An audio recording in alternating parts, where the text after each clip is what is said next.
Hello everyone, welcome to Tactica Imperialis and to today's video. Today is episode 44 of Adeptus Podcastus, and joining me as always is Remleiz from 40k Theories.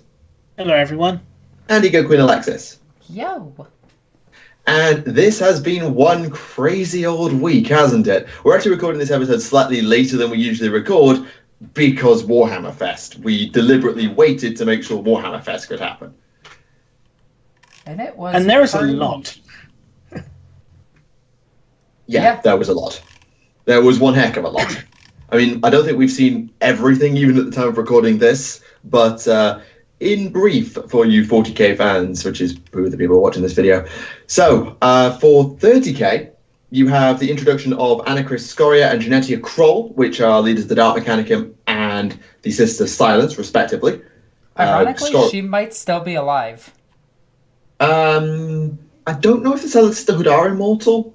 Biologically? No, just because it says rules for Sisters of Silence newest models in 40k, and I'm just like, wait a minute, what? The thing is, she's already got her rules in 30k. They were in book 7, so I don't know about that. But we'll see. We've got a bunch of stuff for the Alpha Legion, including 2 Praetors, which is always good, and I think the Linnaean Terminators as well, though they might have been earlier. They were earlier. Yeah. We have the Dreadnought Drop Pod, which is just nice to have. Saves having to try and convert one if you want to do it. I mean, not everybody did, but you don't have to now, which is good. It's big enough to hold a Contemptor. Yep. That's not small. Which I think the old one wasn't actually that big. It could only hold the 40k Dreadnoughts rather opposed to the Contemptor class. Was that right? It could actually only hold the Forge World Dreadnoughts, which are slightly smaller than the normal Dreadnoughts. And then they can hold bigger. Yep. Very good. And then for 30k as well, there was Book 8 preview. So we now know we're going to be seeing Cygnus and Chondax with a look into the Blood Angels and White Scars in particular, with supplementary resources for the Space Wolves and Alpha Legion, with some demonology thrown in for good measure. About bloody time. Oh boy, everybody's favorite Legion, the White Scars.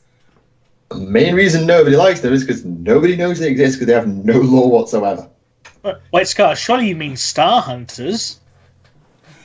If you want to get really hipster about it. Mm. Yep. For the very, very few people who've actually bought that book, you'll know what that means. Yes. Board World are actually even more busy than that, with an Imperial Armor book for the Talons of the Emperor that will actually be applied to 40k. So, yeah, okay, why did we bring the Custodes out alone again? Because they're trolling me at this point. I swear it is just strictly trolling me because they know how salty I am about that codex. Yeah, that's literally what happened, because, actually, no, Duncan watches Alexis' stuff, so he watched it and was like, I know, I'm going to tell this to the design team to now release Talons of the Emperor together, it's just so we can piss her off. There is more rules outside of the codex for the custodians than in the damn book. I hate it. It is. I'm good. I am not salty about custodians. I promise. Much. Forge World is still not done, as they gave as well, the largest Age of Sigmar kit ever with that giant corn dragon, holy Jesus, and we also got the massive Necron Doombot. Finally, Necrons get a Titan. Yeah, I haven't seen it scaled next to anything yet, so is it like Warhound size? It's about the same size as a Knight Titan. Okay, nice. All right. But bear in mind, it's also, like a dog spider thing. Yeah, it is amazing. It's probably the coolest thing that Forge World released at that whole thing, in my opinion.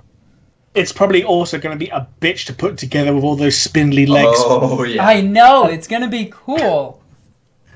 Read horrible. Oh, I can't wait to see that thing in person and kill it. And Brian Blessed is going to be Godric Gurnison. Yes, as part of the updated version of Godric and Felix as they move to the Mortal Realms, Brian Blessed has been cast for the new audio drama Realm Slayer. And they've actually put a little audio clip on the Warhammer Fest Live blog if you hadn't seen it. It's pretty good. Okay, I'm gonna ask the dumb question. Who? Get out. Oh no. Brian Blessed is he a comic or is he just an actor? He's an actor. He's an actor, and he's got one of the loudest, booming voices you've ever come across. Okay, what is he in? Like, well, he was Hawkman in Flash Gordon, if I recall correctly. I know he was in Flash Gordon, though I never saw it. The King of the Hawkmen, was that right? He was also, well, you recognise him anyway because he just shouts, and he also punched out a polar bear. That's legit. He does a lot of stage work, I think. Still have no idea who this is. You might not, but just I think if you know of his work, you'll know exactly who we're talking about. And if you don't, was he in one of the Hobbit films? I haven't seen them, so I couldn't tell you. Honestly, I think it's best you just look him up if you don't know. I don't know if you'll be that intrigued by it, but you can. I don't get the hype about him. It's quite a big name over here. Everyone sort of knows the name over here, even if they're not that familiar with the work. If that makes any sense whatsoever. It's just it's just a bit of a household name, a bit of a celebrity that you wouldn't expect to get in for Warhammer, is all. I thought they would go for an actual voice actor, not an actor. Well, he was in the Fire Warrior video game. He was Admiral Constantine. Wait, people could understand the voices in that game? Apparently so. Huh. He was also Clayton in Tarzan. And Boss Nass in Phantom Menace, the Star Wars film. Can you name a movie that I've watched? I don't know what you've watched. We're here all day trying to sort this out. Can we move on now? That's funny. Suffice to say, you're going to get flack in the comments for not knowing about Brian Blessed. Yeah, if you think, I mean, admittedly, you'll only get it probably from the Brits, but yeah, okay. Let's move on. Probably the biggest reveal for 40k wasn't for the main game itself. We got a bunch of stuff for Necromunda that finally got released, but then we also got the official reveal of Adeptus Titanicus. That's not 40k, that's 30k. Oh, For the moment. Yes, yeah, it actually does say that. It does. Okay, I've saved myself there. Which is... You're both right. Well, Yes, they're doing the same thing with Necromunda. They're going to take it off of Necromunda to expand it even more in the future. They're just using it as a common name because everybody knows Necromunda. It's probably easier to do with the Knights and Titans because it's just a case of move the setting move the timeline as opposed to create entirely new stuff. But yes, very true. Yeah, I didn't see any Warhounds for it, but they do exist. I did see an interview with one of the designers. Well, not really an interview. Somebody just asked him a question, and they did confirm that the Warhounds will be coming out later.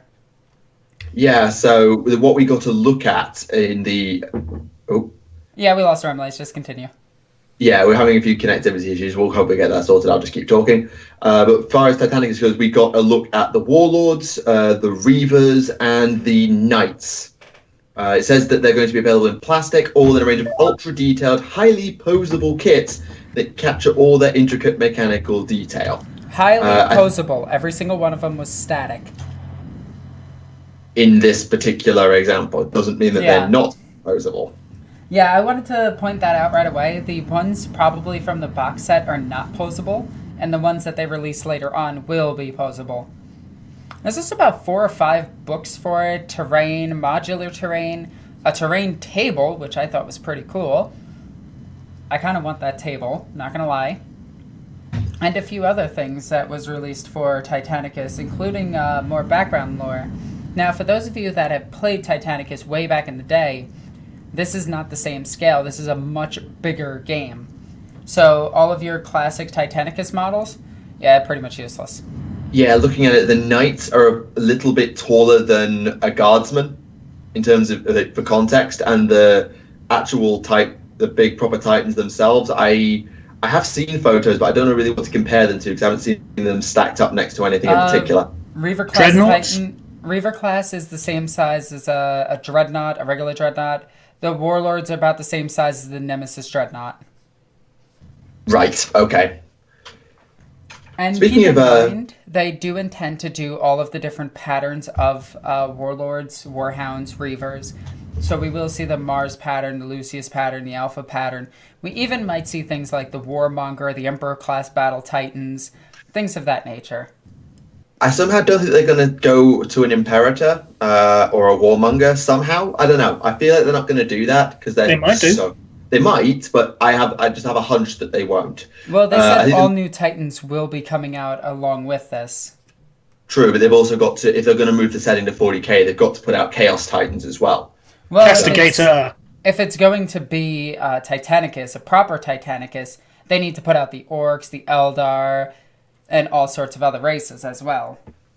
Yeah, well, there's plenty of scope for what they can do with it, so I think we just have to wait and see. And it's coming out in August, I believe. Yes. 2 editions, isn't it? You got the Rules Edition and the Masters Edition, because the Masters Edition is the one that actually has models.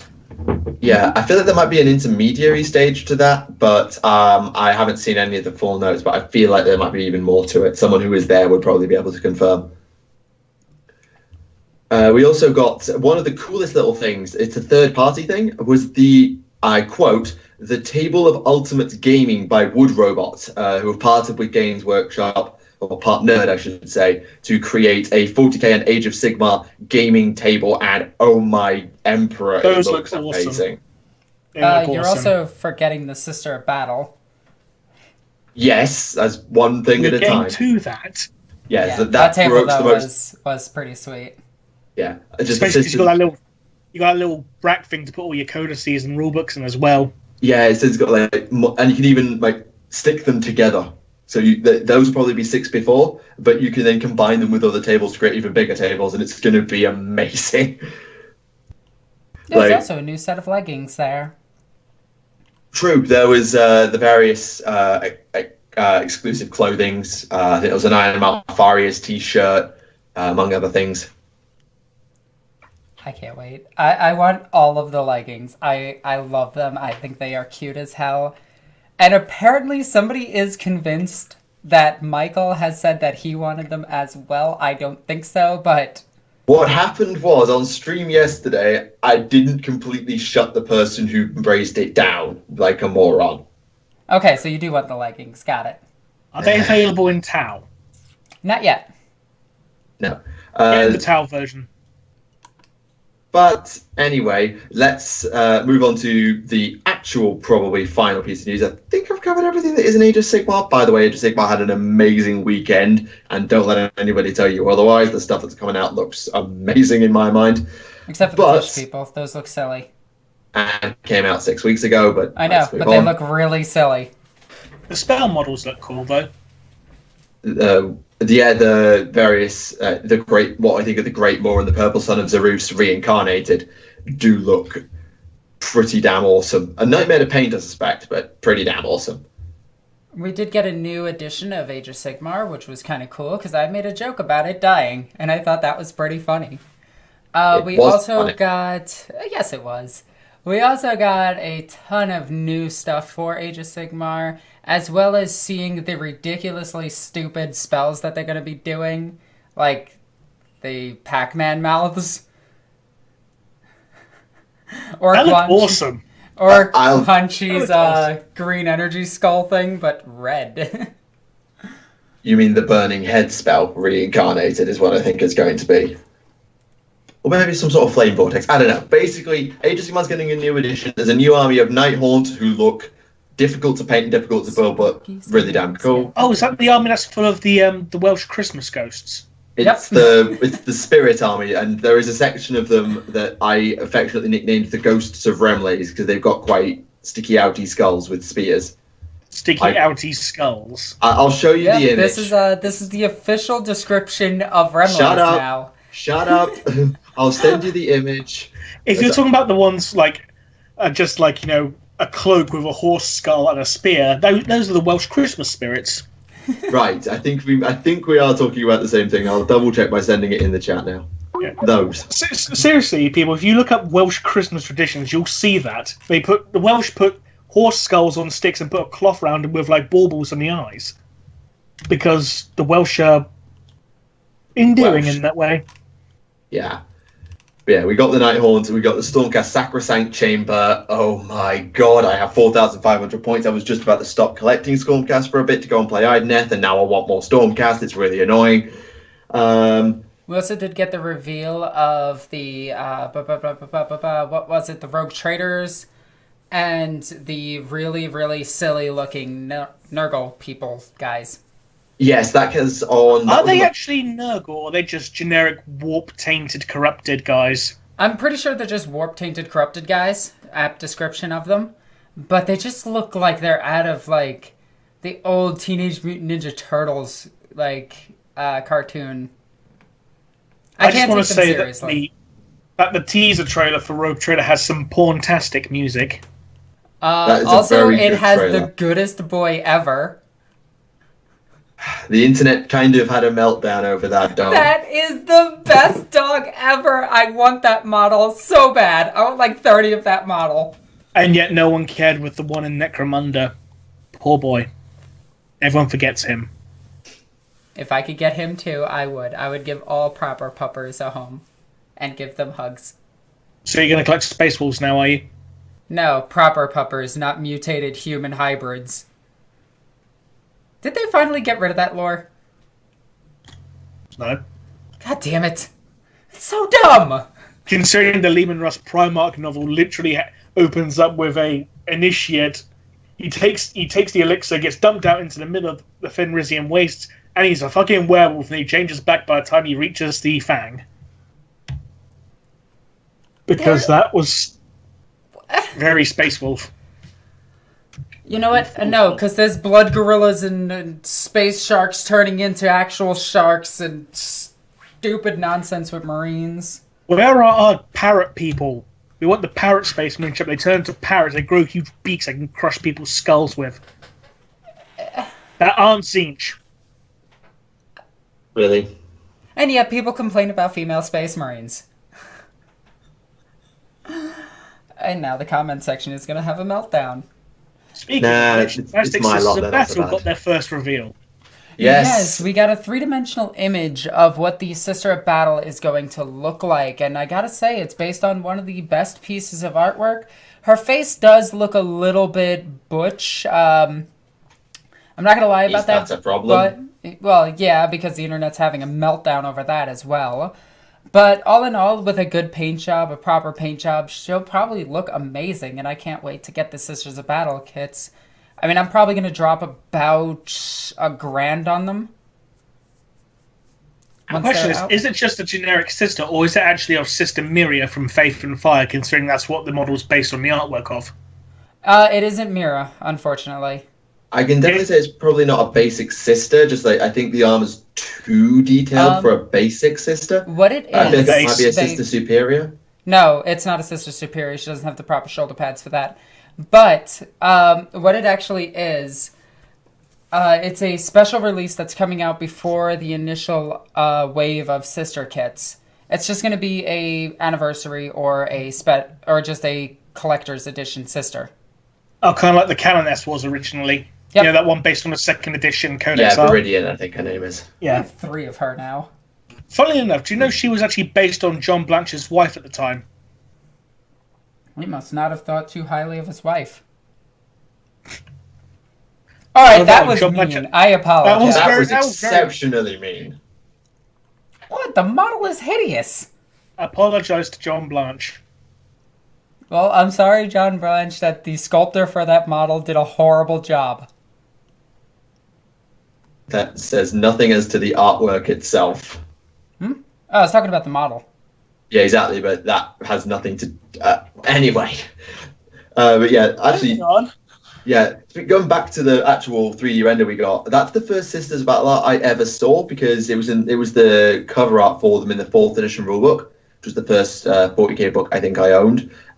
So it is good to see that particular piece of art redone, and without going into whatever the internet's melting down about, because I don't know, I don't care, it looks like an exceptional sculpt. And if they can pull that detail off on the entire range, that could be one of the best ranges ever. Also, that base. It would definitely look better than The Space Marines. Space Marines are just boring looking. We still need a whole bunch of new sculpts for a whole bunch of the older models. Which we always end up going into. Considering the fact that the Space Wolves are still using a Rune Priest from Rogue fucking Trader. Nah. No, I fully agree. Like, Mephiston needs a model that's actually the same size as a regular Space Marine. Abaddon needs a new model, full stop. Dante. I mean, Abaddon's got, like, what, 2 models? The 30k one, which looks adequate, and the 40k one, which looks... I kind of like it. And I've seen third-party ones that look absolutely amazing. The 40k one, though, is way too fucking small currently.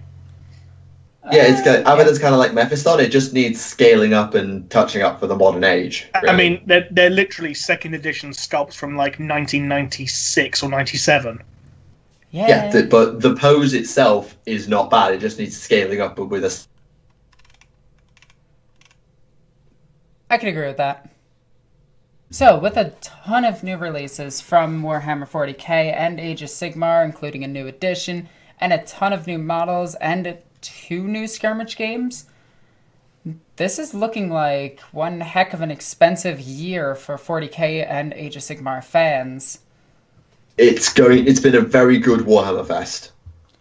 Yeah. It's been a very good one. I mean, the problem this year might have had is it was just trying to compete. I can't remember exactly when 8th edition got revealed relative to Warhammer Fest last year. I can't quite remember how the two synced up. Because we got the 8th edition beta proposed rules at Adepticon, and then 8th edition was revealed not long after. Mm-hmm.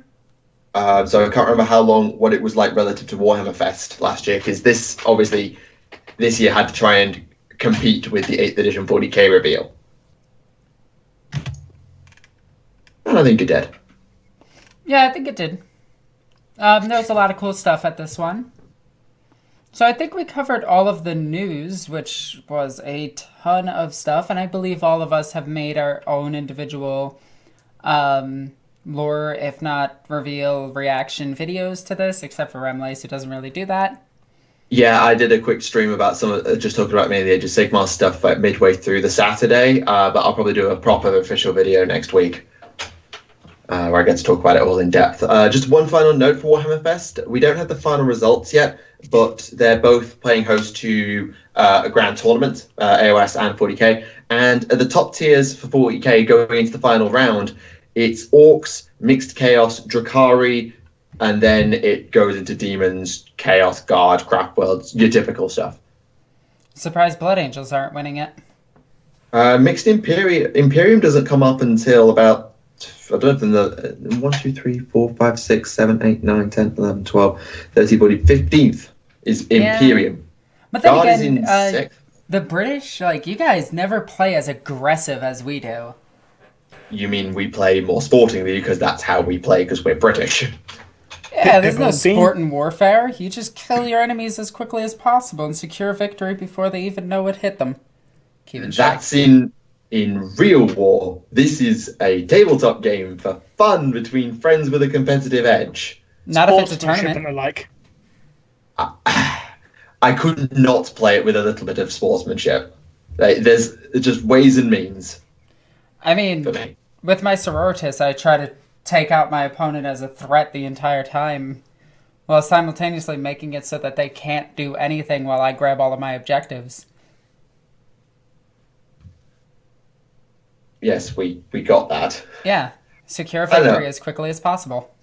Yeah, I mean, you can still do that, but you can also be sporting about it. Well, there's no sportsmanship about Sisters of Battle. They wreck face really, really efficiently.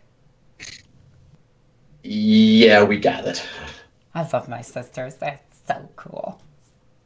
Anyway. Yes, there's a little meta snapshot of the week for you, following on from the big FAQ. I mean, I don't know whether this is a thing you'd see before the big FAQ or whether this is a result of it. Hard to say, but that's where we're at. So, is there anything else that's sort of less news and more just general up for discussion things? Anything we've been reading or have come across or that's worth discussing? Yeah, a Fulgrim sweater. I can finally get a Fulgrim sweater. It's like I stole it from my boyfriend.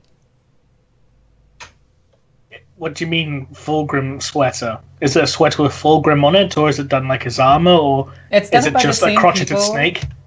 It's done up by the same people who actually have done the leggings and everything. It's Games Workshop Warhammer Fulgrim jersey, and it looks absolutely amazing, like all of their other things. And Is it just his face stretched across a shirt? No, it's like his battle armor, kind of like the Ultramarine and the Space Wolf and the Age of Sigmar one. Right. Okay. Interesting. You guys need fashion. Why? Because think about how cool leggings are. They're so comfy. It's like pajamas, except it shows off your butt. Yeah, no. Right. And this isn't just a random tangent. This is actually about a Warhammer product. Because these were at Warhammer Fest. So when are they going to start selling the Ferris Manus head paperweights? Oh my god, if they do, I will lose it. Get it? Oh, actually, Get I it? just need to make. Anyway. I just need to make the point that Games Workshop fully embraced the memes a couple of times. This is not fully related, but if you watch the trailer for Stormcast Sacrosanct Chamber, it basically just went full memes at the beginning because there's a lot of people who say, chamber, the hell I care. bang! It's a big that opens another chamber. It was just like, I actually broke out laughing. It was that funny. It was so good. But yeah, GW is in a really nice position where they can be really serious, but also embrace the memes and have a laugh, and it's really I good. honestly don't think they're taking anything seriously anymore. Oh, they're taking their jobs very seriously. Like, look at the quality of the lore and model, and in most people's mind, the rules that come out. Just they take their job seriously, but the publication team. Okay, the Warhammer community team does not take anything seriously. They just want a meme. Okay, perhaps on that one you've got me. The community team. Oh, we'll see how good they are at memes because they've got their own podcast. I know, I can't wait! I know we shouldn't be promoting other podcasts, but you know, fine, whatever. Wait, Warhammer why community not? are doing I their know own. quite a few good podcasts. I mean, there's this Yeah, one sure. called Adeptus Podcastus, which everybody should check out. That one's pretty good. Frontline Gaming's Master of the Forge, both really good podcasts. There's a lot of good podcasts, and podcasting is something that we as a community are very good at. And we'll see what Warhammer community decide to do with Stormcast, as they call it. Excellent play on puns, by the way. Whether they decide to get community guests on, and if so, when should we expect our invites in the mail? But I'm joking. But yeah, Going back to Games Workshop and the memes and stuff, I mean, with Games Workshop now, currently, they are, seemingly catering to the older generation of fans when, with the whole bringing back the squats and all that. oh, and the little timeline about squats was just glorious. Yes. It's like, Rogue Trader, the first edition's of squats, second edition onwards. What do you mean? Never heard of squats? Fine, here's a goddamn squat. Yeah. Yeah, they are. I think they're catering to the old crowd whilst also to the new, because they are providing things like Warhammer Legends for the old fantasy crowd if they want to go with that. They're providing things like Sister Battle, Rogue Trader is back, Necromunda is back. Armies. And Easy to Imperial build Beastman. armies for beginners. Like the Primaris Space Marines, which are probably the easiest army to get into. Yeah, Stormcast as well are particularly easy to build and paint. But yeah, they're able to support the game and draw new people in with either easy or amazing sculpts or both. But they're also able to cater to the old crowd with these more specialist releases, for want of a better word. So the core games are for everyone. If you're a real old hat or want to try something different, you've got the specialist games. And if you're just getting involved for the first time, well, there has never been a better time to be a hobbyist, to my mind. I mean, I don't have 30 years of experience like some people do in this hobby. But in the 10 years I've been in it, I don't think there's been a better time to be a hobbyist. Yeah. I agree. Good. So, Rem, you were saying something to me before we got started that was interesting. If you have got no connection issues. Oh yes, the Space Marine who died and then saw the Emperor. Yes. Yes, please explain. It's from the that little anthology for beginners, the Crusade and Other Short Stories anthology. Yeah. When he got a Primaris Marine faces off against a Death Guard, kills Death Guard, succeeds in his mission, he dies, opens his eyes, sees the Emperor in front of him, hears a choir of angels. Emperor? Once, almost. Are you done with your duty? Only in death does duty end. And he wakes up and he's a dreadnought.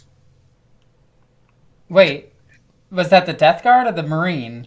The Marine. Okay. So you made it sound like the Death Guard. I'm like, wait, what? That would be awesome. So what you're saying, Rem, is the Emperor protects. What I'm saying is this isn't the Emperor, because he asked if it was the Emperor and he went once. It's not the Emperor anymore. It's something else. Ooh, Well, entity. it could be, because, the Emperor's psyche's kind of all over the place at this point. We don't quite know how together he is. Which means this exactly, if something is splintered off, and that was once the Emperor, and this is something he sees when he's dying, seeing, into the warp and seeing something in the warp, could it be the return of the Star Child? Dun dun dun! I knew you were going to do that. I wonder if he saw, Celestine chilling in there as well. To be fair, I think what's most surprising is that... It was Celestine, Star Child, and Dominique. You just see Celestine in there? Oh my god, Celestine! You're here to bring me to the Emperor. Nah, I died. Wait, what? Yeah, Karn got me. You see all the other living saints behind Celestine? Yeah, that asshole. The weird thing is, though, it was as far as I remember you telling me, it was an Ultramarine. Yep. Who are, let's be honest, not the most psychic. Nope. Wait, they have Tigerius, the strongest psyker in the galaxy. As a collective, though, the Blood Angels are more psychic. There's more psychic potential per individual in other chapters compared to the Ultramarines, I should say. Okay. Yeah, it's just interesting nonetheless, and whether they go anywhere with it remains to be seen. Probably not, but hey, whatever, maybe. They should do. They should bring back more old lore just to screw with people. Change the name of the Eldari once more. Go back to calling them Space Elves. Just to really fuck with people. I just want consistent Necron lore. Oh yeah, because the current lore is it's a weird mix between 3rd, 5th, and 7th edition. There's, It's a weird hybrid. There's 5 different versions of the War in Heaven. Half of those aren't the Necrons, but yeah.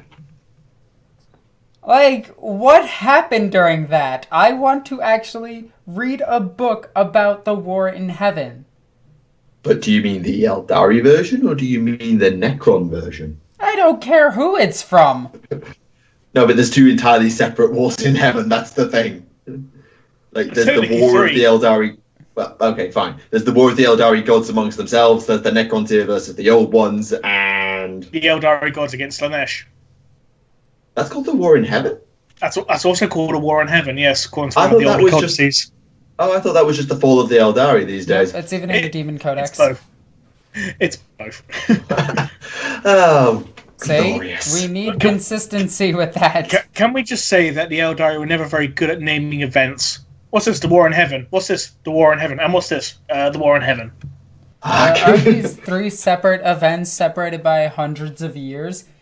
Millions of years. Yeah, whatever. And what's going to happen when you have Iniad versus Slanesh? Oh, that's also going to be the War in Heaven. Because why the fuck not at this point? The Eldari. The universe just exploded in half. Oh my god, the War in Heaven! What is the Eldari name for the cicatrix, actually? The War in Heaven. I was actually asking genuinely because I could probably look that up. I'll maybe actually no. I looked this up 3 weeks ago. Hang on a minute. Yeah, but that's a year ago.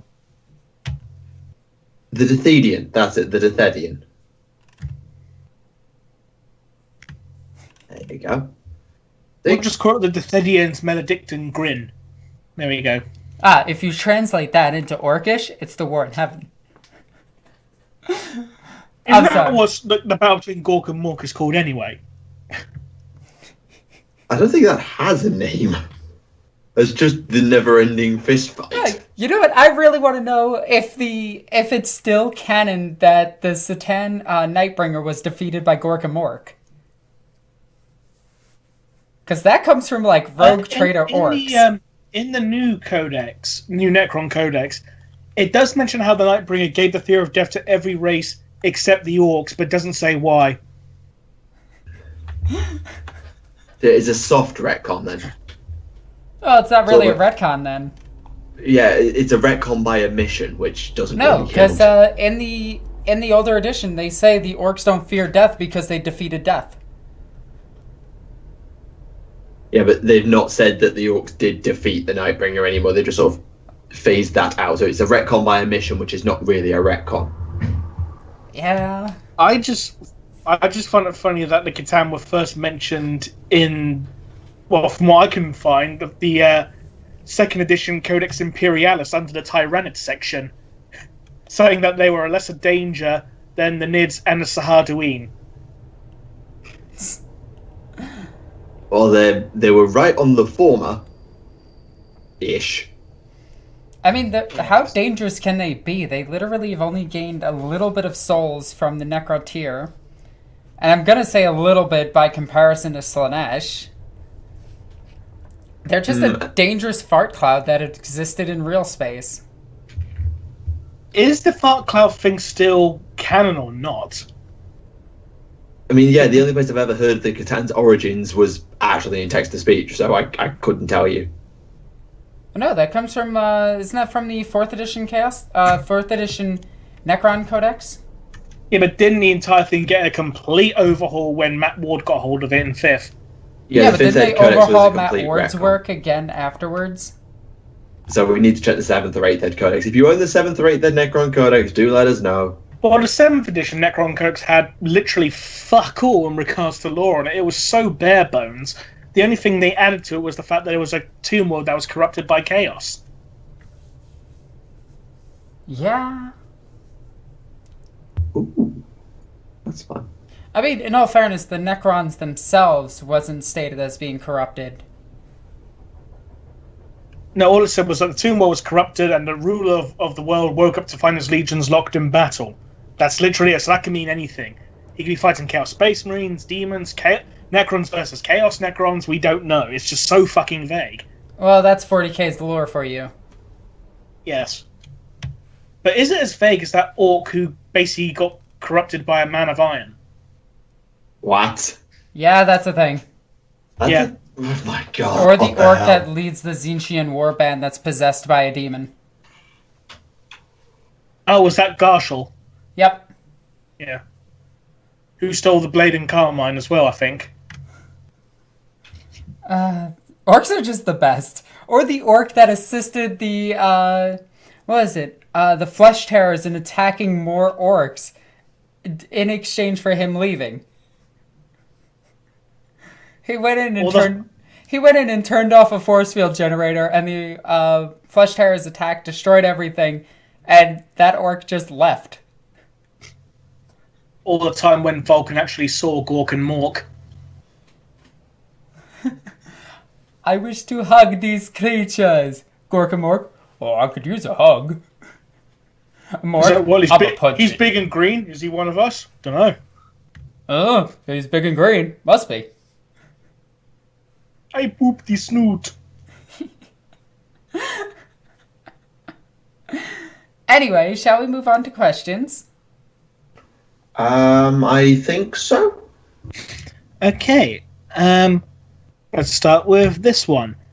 Are there or could there be any perpetuals in other species of the galaxy? In other species, more than likely. Yeah, it's one that's just never come up, really. I don't see... Oh, Go ahead. I can't see that perpetualism being a purely human mutation. Or isn't being blank purely a human mutation? According to the Eldari, it is. Yeah, the solitaires kind of stand alone from that. Don't the solitaires have souls and then have to give them up? Yeah, the solitaires are in it. Like, the solitaires come across like blanks, but if you dive into it a bit more, they're actually not blanks. It's kind of a weird one. Yeah. Yeah. It's kind of there is some conflicting stuff in that regard, because there are some that say they're artificially made into blanks as well. Yeah, well, it's very there's the weird. whole story from Red and Black, which has the replique in it, and those aren't human. They look human, but they're not human. Are they lacrimoles? But the whole thing is, aren't they trying to get rid of blanks as a whole in 40k because it's kind of like a giant plot hole? They say this was introducing the Sisters of Silence back into the game. Do you mean perpetuals? I do mean perpetuals. That's my bad. Yeah, okay, that makes more sense. No, blanks, yeah. Speaking of, I had a comment on my Commander Dante video the other day, suggesting that is Dante potentially one? Now, before you shut me down, they were saying that there's been people who've died and been resurrected by artificial means before that have become perpetual. Well, Dante died, and it seemed like Sanguinius almost kicked his ass back to life. Ergo, question mark. I'm not sure I believe it myself, but I wanted to raise it while I had your attention. Well, was that purely an artificial means of him being resurrected from death, or was he just so close to the verge of death that he just went, no, I'm back? Yeah, remember, Space Marines do go into an unconscious state and let their body repair that is kind of like a coma, or, in their interpretation, death.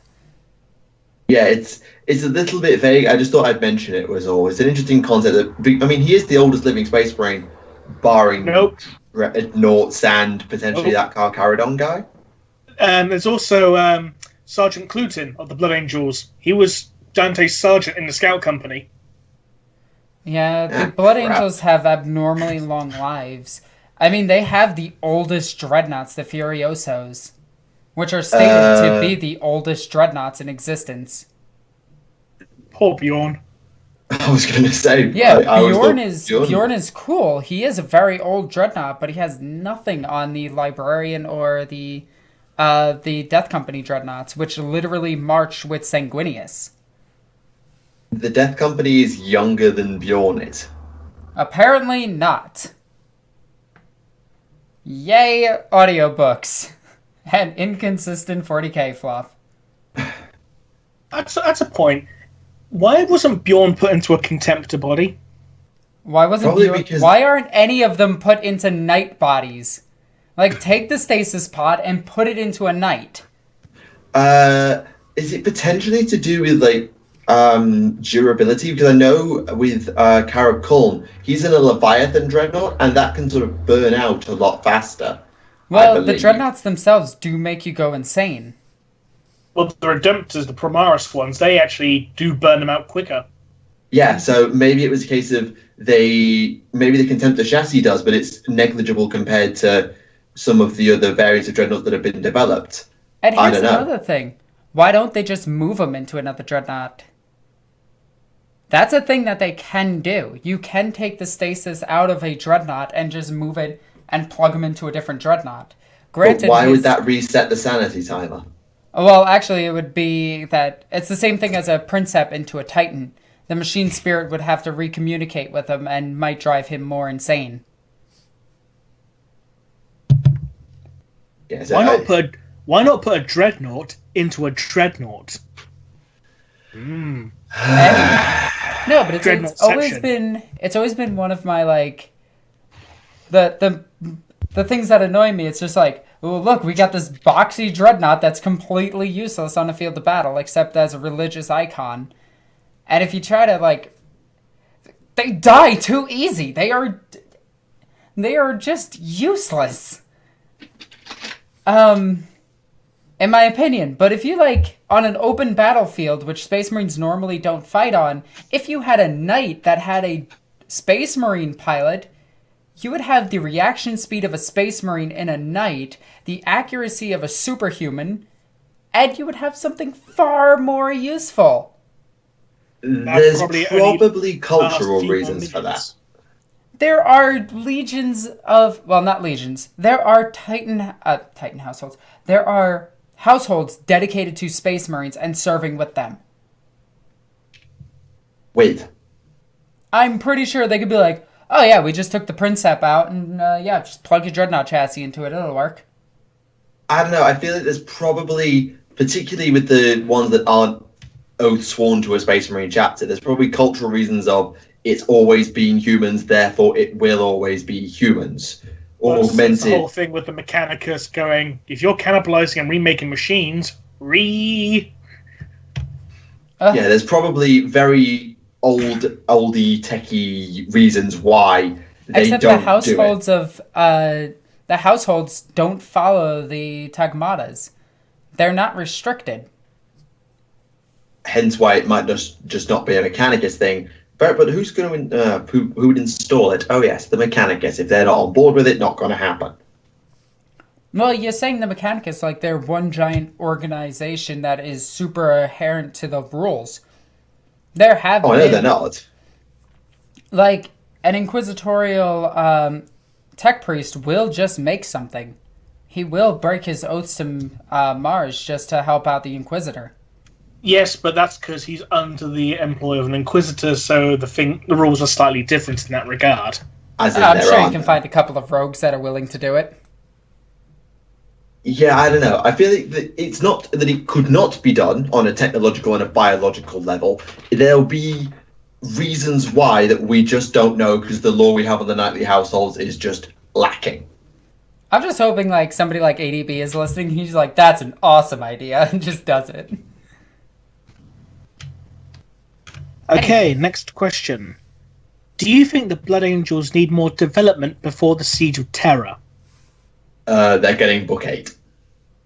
Ask again in 2 months. It goes on to say they have had almost zero character development since Fear to Tread. And Fear to Tread was light on character development. Ask again after book 8.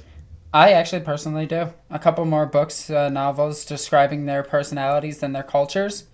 Also, do Unremembered Empire, Ruin Storm, and Co. not count? No, they do. They just need more. There is nothing wrong with having more character development. True. I'm thinking that's why I'm saying ask again after book 8 when we see what the Blood Angels get out of it. We get to see. Even after that, they should get more. There's got to be a point where you've got to stop. But yeah, fair point. Okay. Question for Alexis. Ooh. Fulgrim versus Khan, who would win? Fulgrim. And by Khan, I think they mean Jagatai Khan because of the spelling. Fulgrim. Yeah, probably. The second it goes into naval warfare, Fulgrim would annihilate him. The second it goes into disciplined training, Fulgrim would annihilate him. The second it goes into military tactics, Fulgrim would annihilate him. What about a one-on-one duel with a blade? Fulgrim is a duelist. So yeah, Khan's... He's a hunter. That's Khan's gimmick. Yeah, Khan's gimmick also is like, don't be fancy, just get the job done. Yagatai is one of those Primarchs that I think... Like, I personally just hate him. I think he's the dumbest Primarch. All of the White Scar books are just kind of mediocre by comparison. And Fulgrim is Fulgrim. Like, he bested 2 Primarchs. And bested Horus. Like, he could have killed him. It's not really besting him, but he could have killed him. I think the only way Jagatai would beat Fulgrim realistically is to try and keep distance, strike hard, strike fast, and just generally not make it a protracted engagement. Because the longer the two go on, Fulgrim as a bladesman probably would win out. Well, so what you're saying is that Jagatai needs to go fast. Even then, Fulgrim would just look at the bike, know its entire make and how to destroy it very quickly, and take a couple of shots at it. Fulgrim was also an architect. Yeah, they say that's Jagatai's best bet. I didn't say it would work. I just said that's his best bet. I mean, I'm just imagining Jagatai, like, getting off of his bike, or being kicked off his bike, or shot off of his bike, because you're not fighting on a motorcycle. That's stupid. You're going to get off and fight. And the second he goes in to kill him, Fulgrim is just gonna parry him and stab him in the throat. And just be like, wow, brother, your style of warfare is so brutish. You lack any finesse. This is sad. I think we can all agree on this, though. Jagatai beat Fulgrim in the insult fights. Oh, yeah, without a doubt. I heard you do. The whole, I just do strange things to your ships. You do strange things to your warriors, bitch. I heard you do strange things to your men. I'm okay with that. Yo, Fulgrim being gay just makes him better. It gives him more character. Not sure that's what that was in reference to, given the whole amount of, genetic modification in the Emperor's children, but yeah. No, it was a gay joke. Wives. It flat out was a gay joke. Alright. Right, moving on. Could Tigerius have been strong enough to be a Grey Knight? Yes. Yes. He's stronger than most Grey Knights. The thing is, it's not about raw power. Well, it's not just about raw power. There's also genetic screening in that as well, even to a higher degree than in other Space Marine chapters. And having yes, the Grey willpower Knights to are survive Space it Marines. all. Because apparently that needs to be stated. It could be. I think Tigerius probably would have got in, but we don't know if he would have got in. I think he could have. I don't know if he would have. Will any of you be attending the grand opening of the Warhammer Citadel Cafe in June? Wrong continent. I'm gonna try. There you go. Would it be worse to be stuck on a spaceship with a gene stealer or a xenomorph from Alien? Am I alone on the ship is the question, because if the answer is no, I'll take the gene stealer over the xenomorph. Xenomorphs are far scarier. I'm going to assume yes. You're on your own. Alright, if I'm on my own, then yeah, the gene stealer is eventually just going to hunt me down and eat me. The xenomorph itself is going to put a chest burster in me. Don't gene stealers also find people on Space Hogs then, yeah, pregnant with the ovipositor? That's why my whole thing was if I was alone on the spaceship, because the gene stealer will eventually use me as a food source. It would have to, or it'd have to go dormant. Where the xenomorph would literally just immediately come after you. Makes it far scarier, in my opinion. Would you read a Black Library book where Lucas the Trickster becomes the victim of the changeling who keeps ruining all of his pranks? Okay, now, did you say eat a book or read a book? Read a book. Because I heard eat a book, and I'm just like, no. Yes, Alexis, would you eat a book? Yes, that's not out of the question, but no. So, short answer, would you read a prank war between Lucas and the Changeling? No. It has a space wolf in it, thus it's uninteresting. What if Josh Reynolds wrote it, though? It's still a space wolf book. And he manages to put the Kraken back in. I really don't like the Space Wolves. I like them in 30k. I really like their lore in 30k. It's alright, but then again, I much prefer Thousand Suns, so I'm probably biased. In fairness, one of Lucas's pranks was to get a Wolf Lord to eat his own shit, so... Well, I guess that puts a new context on the word shit in Grin. Exactly. Hey. Right. Come on, I don't get many. Question for Alexis. How would Gilliman react to cloned Fulgrim if they ever met? I have actually wondered this one myself. So, there are two possible scenarios that could happen. One, Gilliman sees baby Fulgrim, because I'm still imagining Fulgrim as a child, and just goes, boy. That is a Data Boy meme. And I love that game, by the way. Remleiz yawn is appropriate. Or, he kills it. He just goes, oh crap, a Replicate Primarch. Kill it. I think the most likely scenario is Punch-Face dead. But it would be really funny to get a Data Boy whole thing going with that. Another question for Alexis. Yay! Why the hate for the Kakarodons? Because they're stupid! Hey, look, we're the street sharks! Isn't this Street cool Sharks and were rad? awesome. Don't you diss the Street Sharks. They were stupid, Rem. They were awesome. No, they were jawsome. Fight me. Get out with that. Get out. You don't even know who Brian Blessed is. Your argument I knew that was coming. Get out Yeah, with that right. crap. Carnauts are dumb. They turn into sharks, and that's idiotic. Is it any dumber than the Space Wolves turning into actual wolves? No, I You also personally hate the think Space that's Wolves, that's not stupid too. helpful. Or the freaking Blood Angels turning into Crimson Gorillas. That's a thing, by the way. Yep. Space Wolf lore, Space Marine lore, for the most part, is really dumb. Well, yeah. Okay, next question. Do you think that the Dark Angels will give their new Primaris members, especially the fully Primaris successor chapters, this, quote, stink eye, since they haven't had the slow indoctrination into the secrets of the Unforgiven? I think a lot of people forget that 250 years have passed, and they probably have. Well, They still don't allow Tech Marines into the inner circle due to their split loyalties between the chapter and Mars. Well, yeah, they're not part of the inner circle. That's fine, but captains are. the thing is, though... you can't be a captain in the Dark Angels without being a member of the inner circle. The problem is with the... Yes, but what about the entirely new successors? So the reason that the captains become part of the inner circle is because they've been shown bit by bit what's going on. Whereas if you get a brand new chapter of 1,000 Marines and say, this person is chapter master, these are his captains, what reason do the Dark Angels have to trust them? Easy. Azrael goes to him and does an interrogation of them. We might find out in that new Space Marine Conquest book, War of Secrets, which is purely about the Primaris Dark Angels, so hopefully we'll find something out then.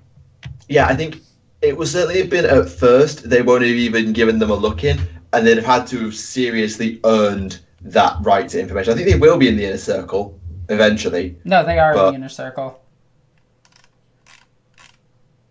Is that in the codex that they're in the inner circle? Because... Yes. Okay, we said in the codex, fine. It's actually under their rules and everything. Okay, fair enough. Okay, question. What was, or still is, the most dumbest thing you have seen in Warhammer, tabletop lore, or video games? Thunderwolf Cavalry. Because those aren't actual wolves. Those are fallen Space Marines that they're riding. So what you're saying is that's a Space Wolf riding a Space Wolf? It is. Fair enough. Michael?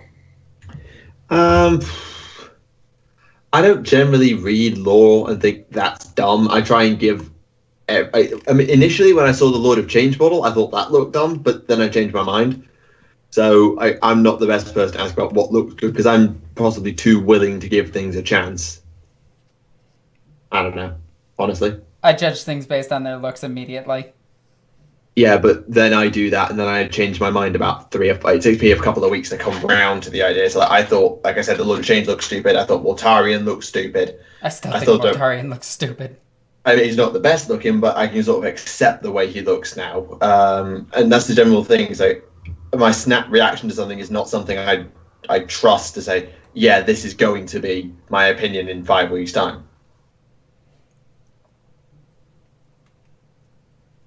Anyway, next question. Yeah, no, that wasn't helpful, but yeah. Trying to pick one. Is Obi-Wan Sherlock Clouseau still alive? He's not even canon anymore. Was he ever written out of the canon or just made non-canon by omission? Well, in all technicality, in 2017, they've redid everything that was in Rogue Trader. But did they remove him from it? I don't... Well, maybe. I have to go back and re-look at it.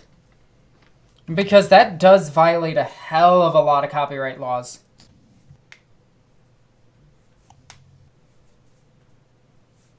So I gotta go and read that. And that was released by... who was that released by? Games Workshop. Well, no shit. Everything's released. But I want to know what branch of it was, because I feel like it wasn't actually Black Library that released it. It was the reissue, the hardback reissue of Rogue Trader was re-released exclusively at Warhammer World, which is their HQ. So it'll be done by their HQ. And you can get it at every single con that they attend. Yeah. Exclusives. Well, if it's only available at cons and, their headquarters, it's still an exclusive. Yeah. Okay. If a Blood Angel or Successor Marine joins the Death Watch, how do the Death Watch respond to the Red Thirst and Black Rage? Well, they start going insane and turning into gorillas. I think they need more in regards to how did the rest of the Death Watch kill team react when one of their numbers starts going, I need blood. I feel like the Red Thirst, they can sort of roll with it because it comes and goes. Because the Red Thirst sort of comes during battle and then sort of fades away. It's not often a constant thing for any of them, except perhaps maybe like the Knights of Blood. But the Black Rage, if one of them goes, I get the feeling that the Blood Angels probably send a chaplain to every single Watch Fortress just for this reason, I'd wager. I was pretty sure they were just kept in stasis. And then they're just given their equipment that they had when they went into stasis. And then they just drop them on a planet and all they see is the enemies of Sanguinius. I'm more curious to find out what happens when a Death Watch kill team goes on a mission and there's a fallen angel there, and the Dark Angel in the kill team's like, shit, need to kill him, but can't, fuck. And the other members of the kill team are like, are you okay there? Yes, fine. Dark Angel joins the Death Watch. Kills him. That's a point. What if a Dark Angel joins the Death Watch and then a Black Shield joins the Death Watch, but he was one of the Fallen? What happens? Depends on if said Dark Angel knows that said Black Shield is fallen. Let's assume he knows. I suspect that there's a very quick report sent. I bet there's a very quick report sent back to Caliban or whichever planet. Not fucking Caliban. Rock. Fuck. Well, technically it is still part of Caliban. There's a bit of dirt and rocks on it. Yeah, I know. Still, that was not a clever thing to say. Actually, I saw some things, because the Death Watch Codex came out this week, and I saw a couple of things from it. So apparently Gazgul pretty much sacked a Watch Fortress. He sacked many of them. Yeah, and Octarius is over. Actually, I think the coolest thing is when Gilliman found out about them and was just like, yo, you guys are awesome. Here's 3 of each guy. We don't really operate like that, Gilliman. Nah, nonsense. I'm changing your doctrines. What? Their doctrines haven't changed. There you go, the Ultimaris decree or whatever it is. Is Yeah. that right? Is that what it's called? He gave them a bunch of Marines, yeah, but they still operate the same way. Except they're in their own individual squads and their own death teams, kill teams themselves. I'm kind of disappointed, but I was kind of hoping you could have like a regular tactical marine, assault marine, terminator, intercessor, hellblast, aggressor, all in one squad. That would have been awesome. For the sake of game balance. Yeah, the problem is game balance. If a kill team can have terminators, assault marines, tactical marines, and bikes in the same squad, I think they separated the bikes. I'm still going by Cassius's kill team Cassius. Yeah. But I mean, just try to imagine that for a second. You put a Terminator and a Primaris Marine in the same squad together. That's 4 additional wounds. It's a lot. And to be fair, the way they've actually built the Primaris kill teams is interesting because it's quite often that I don't know how the regular teams work, but the Hellblasters do nothing for the squad. They just provide fire support, whilst the Inceptors give a bonus to the Intercessors, as do the Aggressors. They provide a passive bonus as well as bringing their own guns. I don't know if that's how the regular teams work. No, not really. But the other thing that came out from that lore-wise, as I said, Octarius is over. Now we're moving into Orctember. I don't know, I'm tired. October was a far better pun, but yes. But yeah, that's interesting because now the Tyranids and the Orcs are not stuck fighting each other. Neither side's won, but they've just gone their own way. Kind of. They got bored. I get the feeling the Orcs probably did get bored. And a bunch of evil sons split off, and now it's Hunt for Red October. I knew that was coming. I'm okay with that. Question from Michael. How do French orcs sound during a surrender of an imperial world? Pourquoi est-ce que vous me demandez de parler comme un orc en français? C'est un accent stupide, non. Not funny, move on. That was okay, funny. Question for Alexis. Same question, but for an American orc. Yeah, American orcs don't surrender. We just do dirty tactics until we win. Isn't that every orc? Yeah, but the About orcs' Ross. battle tactics are kind of based on America. We're just a bunch of assholes. Okay, moving on. Yep. Alright, first case, anyone seen Infinity War? Yes. No. Okay, in which case, question for Alexis. Do the dog-faced guys remind anyone of Gene Stealers? Oh my god, they were Gene Stealers. Me and Victor were talking about this in the movie itself. We're like, yo, when did the Tower unleash Gene Stealers? This is insane. I bet Wakanda really regretted that. We're going to open our borders to people. Yeah, not these people. Next question. Should the next chapter approved include rules to make custom chapter rules and custom characters? No. No. Custom vehicles, I think, is one thing. Custom characters, I don't know. Custom chapters, absolutely not. I don't think anybody actually has used a custom Land Raider in a game. I made one, but I kind of cheated. There'll be someone in the comments who will tell you the opposite. There'll be that one guy who has... we actually play narrative with power levels, and we have unique Land Raiders with bolters everywhere. What the fuck was that voice? I don't know. It sounded like Kermit the Frog with, like, being kicked in the bollocks. Bollocks. Yeah, it never sounds right coming out of an American mouth. I don't know why.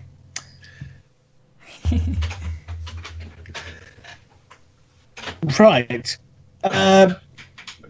Did the Necrons lose the war in heaven because they failed to construct additional pylons? Yes. Oh, for fuck's sake. Yes. Yes, they did. And they don't have the spice for it. Since there have been many cameos by historical figures, who would you like to see next? Shaka Zulu. Oh, God. What? Shaka Zulu. What'd you say, Michael? I just said, oh, God, because I was trying to think. Right, okay. Sorry. I thought you said you wanted to have God come in. God versus the Chaos Gods. Jesus versus Scarbrand. There we go. Pay-per-view. It'd be over as quick Turn as the that other one cheek. fight. Scarbrand hates cheeks. Is it bad that I imagine Jesus fighting the same way Dante does from Dante's Inferno, where he just shoots crosses at things? Scarbrand hates crosses. How the hell does people hear random... How do you manage to segue out of everything that I say? It's ridiculous. You create the stupidest shit out of everything I say. It's weird. Michael, this is your fault. How the... I mean, Remleiz, you're on my side with this one. This is Michael's fault. He's the one that said God. Moving on. If you had to retcon anything, what would it be? War in Heaven. Which one? Yes. Probably the first, second, third, fourth, fifth, and the newest one. I mean, the obvious answer is the Eldar, back to the Eldar, not the Eldari. Yeah, but that's... Eh. I know why some people get annoyed about that. I'm just past carrying. It's just fine, or we whatever. should take out the Primaris Marines because that goes against the fluff. Oy. can't think of anything in particularly egregious that I just want to get rid of. Oh, I'd get rid of Space Wolves, the Thunderwolf Cavalry, I'd get rid of the Blood Gorillas, I'd get rid of the adaptations that turn Marines into random animals. Oh, speaking of Space Wolves, I would retcon them back to being just Space Viking as opposed to everything being wolf in every other word. Make them go back to being Vikings. Yes, instead of Wolfguard, it's like Huskarls or the Fenrisian equivalent. Hearthguard. There you go. I'd be okay with that. Oh, that's fine. Okay, that's fine. That'd have been first. Okay. What do we got for the next one? Just looking to pick one. How viable are Ogrins and Bulgrins in game? They're actually surprisingly scary. Like, I ran into them with Gene Stealers and lost. So they're kind of like a shock and awe unit. Like, if your opponent's never faced them before, they're really good. If your opponent has, they're mediocre. Fair enough. Question for Michael. If we remove Eldar Reaper spam, which army is the second strongest? You're asking the wrong person because I have no idea, but I will point you to, as I was saying, the Warhammer Fest GT, where Orcs and Chaos and Drukhari are winning. So does that help? I'd wait until the end of an actual big ITC tournament to figure that one out. Yeah, it's just that this is the first tournament we've had that's on any huge... Well, it's not the first one that we've had. It's probably one of the more high-profile ones since the FAQ, so... Yeah, it is definitely one of them. So it is interesting. I kind of think the next strongest army would be... Standalone would be Guard and Blood Angels. Ally would be Imperium. Tyranids are really powerful. Well, they were really powerful. They had Flying Hive Tyrant spam. I have to actually go through all of my tactics once again. I've been slowly doing videos about them. Fair enough. Orcs, choppers or shooters? Choppers. Not for game reasons, but it's just more aesthetically pleasing that way. Choppers are better game-wise anyway. You take 30 boys, you do their +1 attack psychic power, then you do the jump, throw that 30-boy unit across the battlefield with Choppas, Sluggers, and a Boss Knob with a Power Claw, Combi Scorcher, that's what it's called. And they have +1 attack, they have +1 attack again, then they have their 2 base attacks, so they have 4 attacks each, so it's a crap ton of attacks from just a boy, which is scary enough because he'll be hitting on 3s, hitting on 2s with a raw banner around, and just wounding everything easier. Fair enough. Statistically, you'll lose a Terminator squad to 30 boys.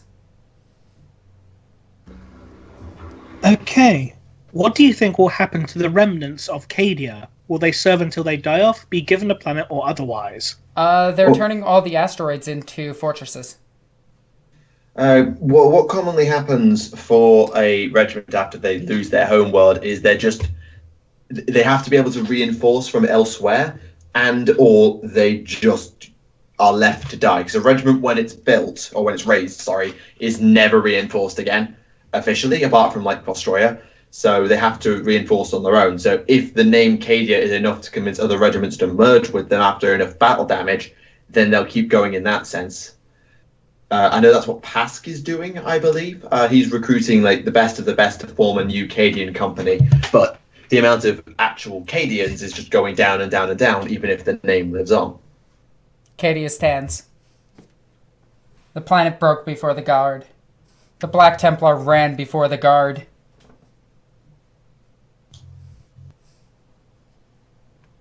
Next Black question. Templar run away and got helped by Xenos. Right. Russ once said that the Emperor made his sons with a purpose, his being the executioner. What was the purpose of everyone else? Bringing art, culture, furthering technology, Diplomacy, politics, the secret study warfare. Study of the warp. Espionage. Intelligence. Yeah. I mean, we didn't really give a particular name to any of those things, but if there was a job that needed doing, there was a Primarch to do it. Like, who is going to bring art to the Imperium? Fulcrum. Who is going to bring culture to the Imperium? Blood Angels. Yeah, art and culture, you could argue, are two sides of the same coin. So, yeah, Emperor's Children and Blood Angels would be both in that regard. Same with the Imperial Fist and the Iron Warriors would both work on architecture in different ways. Yep. Then you have espionage, which falls to Dark Angels and Alfarius. With a side of Raven Guard?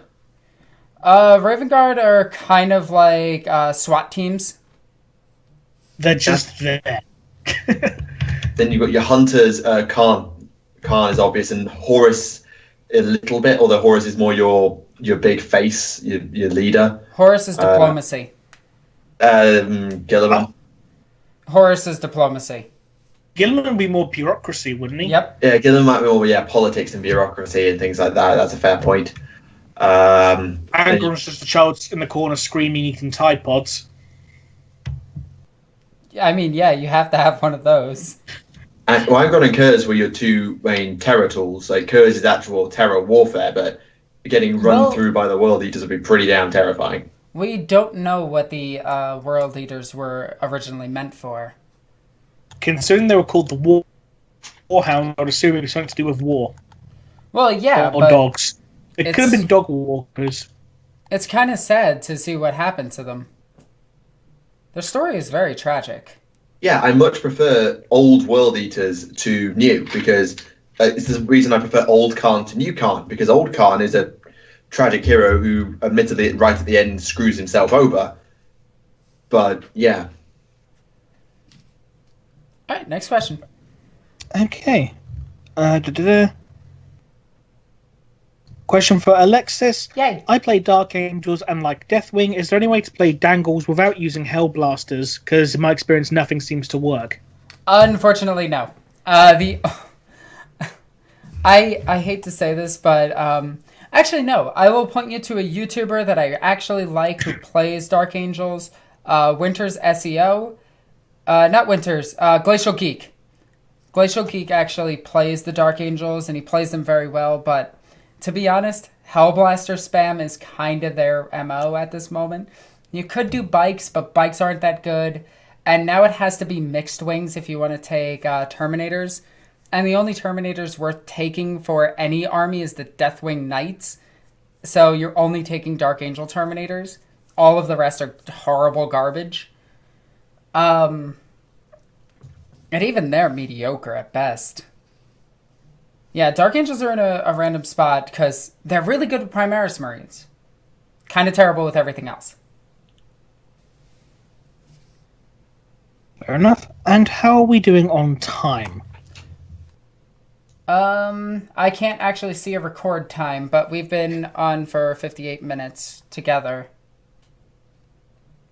Is that it? Yeah, so we could do a few more questions. I have about 10 more minutes I can be here before I have to jet.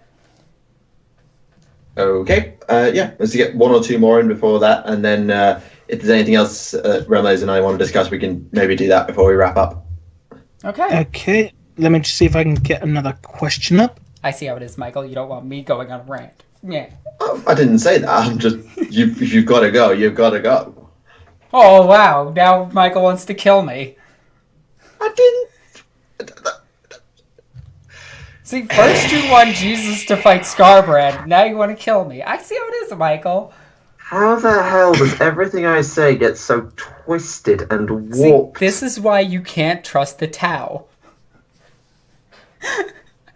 Right, question. Given their major impact on his character, how do you think an Angron without the Butcher's Nails may have impacted or influenced the Imperium as a whole? Oh my god. As a whole, I don't think loads. Could you imagine a loyal Angron? The thing is, like, what the question is really like, what's the difference? It's not loyal traitor; it's nails, no nails. Because there's nothing to say that no nails Angron would stay loyal. Well, I mean, No Nails Angron might have actually been a noble warrior akin to, like, no, because you can't say Romans. Nope, that's Gilliman's gimmick. Yeah. Spartans. Yeah, maybe Spartans. Yeah, Although Spartans were not, yeah. It's interesting that with the whole epithet that he's got is the Red Angel. He's kind of like, he's the dark side of Sanguinius. I know that's a stupid thing to say, but kinda. So Dark it would side be of interesting the to see that if he had not had the Butcher's Nails and he had basically just been like a slightly less noble version of Sanguinius, sort of like the darker side to the Blood Angels. I don't know. That would have been an interesting thing to see. Obviously not fully psychotic, just a bit more willing to push the boundaries or fight a little too hard. I don't know. That would be interesting to see. Okay, and this will be the last question because if Alexis has to shoot, she's the one recording, so we're going to have to cut it short. I apologize. Yeah, it's fine. Okay, question. I'm putting together an Imperial Guard army based on the mobile infantry from Starship Troopers, the film, not the book. Any tips or ideas on how to get them to look good? And should I use Cadian or Elysian models for the troopers? Okay, so here's what you want to do. You want to use Cadian bodies, but go third party for the helmets. You can go for... I use Spellcrow quite a bit for my guard infantry. You could see these on my Emperor's Bastards, my Space Marine Scout Squad. They have full masks and everything that look like the masks from Starship Troopers with the helmet and everything. Kind of looks like a World War II gas mask helmet. But you do want a brain bucket, essentially, as their helmet, and their weapons. You can probably get them from either Spellcrow or some other third-party company out there. You could actually also buy the mobile infantry. They are in the same scale as 40k. Didn't they stop supporting that game, though? They did a long time ago, but it doesn't stop you from getting them on eBay. Unless they're stupidly expensive. Well, all you need to do is buy like one or two and make casts of your own. I mean, don't do that, ever. Yeah. Dangerous territory. What? It's not like you're selling them. Yeah. Anyway.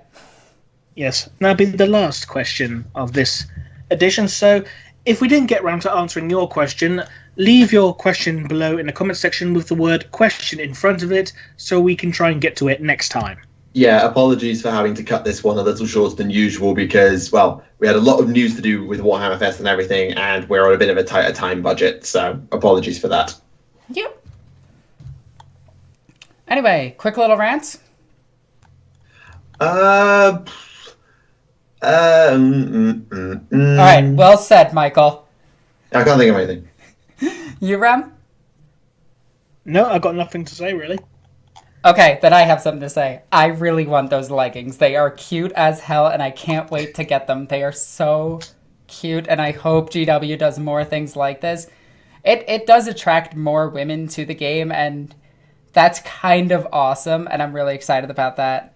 Now everybody's going to think I'm an SJW, but I'm not. Anyway, that went to a whole other place. You know what? Somebody take us out. Well, Michael, it's your edition. Yeah, I was going to say. Anyway. Oh, yeah. Michael's going to take me out. I see how it is. He's trying to kill me again. For God's sake. Do you stop? Anyway, thank you very much, ladies, gentlemen, and Xenos of all ages, for watching this edition of Adeptus Podcastus. Apologies again that this is a lot or a bit shorter than usual. We'll see how it comes out in editing. Next time we're back over on Alexis' channel for episode 45. We're getting close to the big 5-0, and we'll also probably be having plenty more news, questions, and things like that, so make sure to get your questions in there for us. Anyway, thank you for watching, and this has been Tactica Imperialis. This has been Remleiz from 40k Theories. And I'm Alexis. Love me. And we'll see you all again. Bye for now.